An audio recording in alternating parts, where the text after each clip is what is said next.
बंधु, सत्संग सुनने से हमें मिलता क्या है? कथा सुनने से हमें मिलता क्या है? हम क्यों कथा सुनते हैं? कथा में जाने से, सत्संग सुनने से हमें क्या मिलता है? क्या मिलता है? विवेक। क्या मिलता है? विवेक। बुद्धि तो हम सबके पास है, परंतु विवेक नहीं है। कहते हैं ना कि बिन सत्संग विवेक न होई, राम कृपा बिन सुलभ न सोई। बिन सत्संग विवेक न होई, राम कृपा बिन सुलभ न सोई। बिन सत्संग विवेक न होई, राम कृपा बिन सुलभ न सोई। हम लोगों के पास बुद्धि है लेकिन विवेक नहीं है। अब इन दोनों के अंतर को कैसे समझा जाए? भाई, बुद्धि क्या है और विवेक क्या है? ये विवेक नहीं जो बैठे हैं। तो बुद्धि और विवेक में अंतर क्या है? हम लोगों के पास बुद्धि है। बुद्धि तो सबके पास है। जानवरों के पास भी बुद्धि होती है, तभी तो किसी की बाड़ी तोड़ करके खेती खा जाते हैं, फसल खराब कर देते हैं। बुद्धि उनके पास भी है। हर जीव जंतु के पास बुद्धि है, मनुष्य के पास भी बुद्धि है, लेकिन विवेक की कमजोरी है। जैसे हम लोगों के पास बुद्धि है, हम लोग पैसा कमा लाते हैं, पैसा को इकट्ठा कर लेते हैं, लेकिन विवेक नहीं है कि पैसे को कहां खर्च करना चाहिए, पैसे का उपयोग कहां करना चाहिए। बहुत से लोग हैं, विवेक की कमी होने के कारण जब उनके पास पैसा आ जाता है तब कहां चले जाते हैं? ज्ञान की दुकान में। देखते होंगे शाम के समय लाइन लग जाती है। देखे होंगे आप लोग, लाइन लग जाती है कि नहीं लग जाती? तो विवेक की कमी होने के कारण, इसीलिए कहा गया है ना कि बिन सत्संग विवेक न होई। बिना सत्संग की मनुष्य के अंदर विवेक नहीं हो सकता। यहां पर विवेक शब्द का अर्थ स्वयं के प्रति लिया गया है।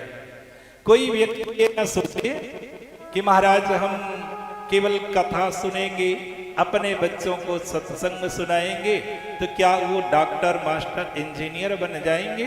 नहीं।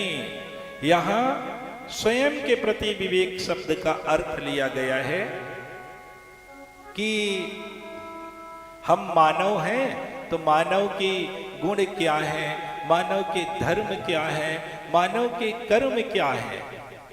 ऐसा ज्ञान हमें केवल सत्संग में जाने से मिलता है।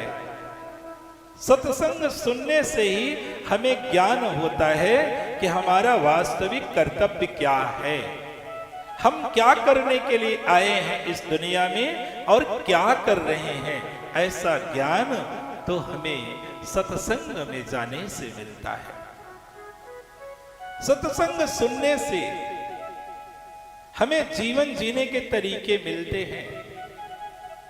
हमें जीवन कैसे जीना चाहिए, ये आज का समाज भूलता चला जा रहा है। सत्संग की कमी के कारण आज जो युवा वर्ग के लड़के हैं, लोग हैं, वो नशे मांस की ओर बढ़ते चले जा रहे हैं।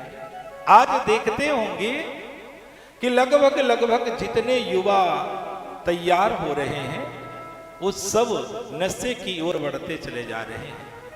इसका केवल एक ही कारण है, सत्संग ना सुनना। सत्संग में जाने के लिए, सत्संग सुनने के लिए आज मनुष्य के पास समय नहीं है। इसीलिए आज के युवा विपरीत दिशा में बढ़ते चले जा रहे हैं। जीवन कैसे जीना चाहिए ये हमें पता ही नहीं है। एक जगह सत्संग चल रहा था तो एक व्यक्ति ने आकर पूछते हैं कि महाराज जी आप लोग कथा क्यों करते हैं?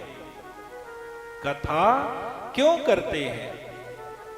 मन में विचार किया कि बात तो सही है भाई, कथा क्यों की जाती है? कथा क्यों की जाती है इसका उत्तर तो संतों के पास, कथाकारों के पास, सत्संग कर्ताओं के पास तो होना चाहिए कि कथा क्यों की जाती है। विचार किया मन में। इसके बाद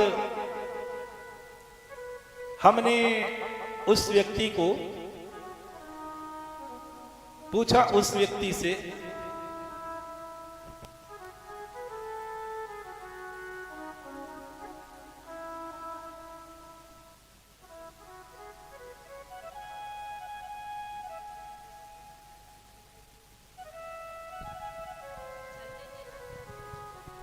बोलिए माता भगवती माँ काली की जय हो। श्री सतगुरुदेव जी भगवान की जय हो। तो बंधुओं, जब उस व्यक्ति ने पूछा कि आप लोग कथा क्यों करते हैं तो हमने भी उससे प्रश्न कर दिया। उसके पास कपड़े की दुकान थी, हमें पता था, तो हमने कहा कि भाई आप दुकान क्यों खोलते हैं? तो उन्होंने बड़े गर्व के साथ कहा कि महाराज हम लोग पैसा कमाने के लिए दुकान खोलते हैं। शायद उसके मन में ये भाव आया कि आप लोग भी कथा करते हैं पैसा कमाने के लिए, लेकिन हमने उसे मौका नहीं दिया, हमने उसे वक्त ही नहीं दिया। अगला प्रश्न कर दिया कि पैसा क्यों कमाते हैं? पैसा क्यों कमाते हैं? तब उस व्यक्ति ने कहा महाराज विचित्र बात है, पैसा क्यों कमाते हैं? खाने के लिए पैसा कमाते हैं, आराम से रहने के लिए, खाने के लिए ही पैसा कमाते हैं। हम कहें खाते क्यों हैं? तो उस व्यक्ति ने कहा महाराज आप तो प्रश्न पर प्रश्न करते चले जा रहे हैं। खाते क्यों हैं? जीने के लिए खाते हैं। हमने कहा मेरे भाई अब हमारा आखिरी प्रश्न है कि आप इस दुनिया में जीते क्यों हैं? आखिरी प्रश्न है कि इस दुनिया में जीते क्यों हैं? व्यक्ति निरुत्तर हो जाता है कि इस दुनिया में हम जीते क्यों हैं। शायद ये किसी के पास इस प्रश्न का उत्तर नहीं होगा कि हम लोग इस दुनिया में जीते क्यों हैं। क्या हम लोग इस दुनिया में खाने कमाने के लिए ही जीते हैं? क्या हम सब इस दुनिया में धन संपत्ति, मकान बनाने के लिए जीते हैं? फिर किस लिए जीते हैं? इन प्रश्नों का उत्तर शायद किसी के पास नहीं होगा कि हम लोग जीते क्यों हैं। बंधुओं, जिस संपत्ति को समेटने के लिए हम लोग अपना पूरा जीवन लगा देते हैं, पूरा जीवन उसे दिन रात मेहनत करते हैं, दौड़ते रहते हैं संपत्ति को समेटने के लिए, वो संपत्ति हमारी नहीं है। हम लोग केवल चौकीदार हैं, चौकीदारी कर रहे हैं उस संपत्ति की। पहले उसी संपत्ति की, जिस संपत्ति की आज हम लोग चौकीदारी कर रहे हैं, हम लोग अपना कहते हैं कि ये हमारा है, ये दुकान हमारी है, ये मकान हमारा है, ये जमीन हमारी है। यही हाल पूर्व में बाप दादाओं का भी था। वो लोग भी उसी जमीन को कहते थे कि ये जमीन हमारी है, ये दुकान हमारा है, ये मकान हमारा है। पूरा जीवन अपना अपना अपना करते रहे और अंत में सब सपना हो गया।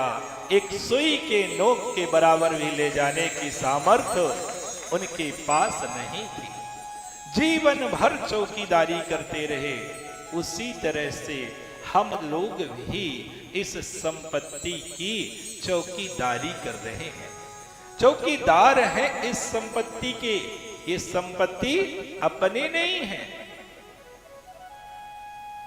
जिस तरह से एक फैक्ट्री होती है और फैक्ट्री का मालिक सिक्योरिटी गार्ड रख देता है, चौकीदार बना करके चौकीदारी करने के लिए सिक्योरिटी गार्ड खड़ा कर देता है कि तुम देख रेख करना।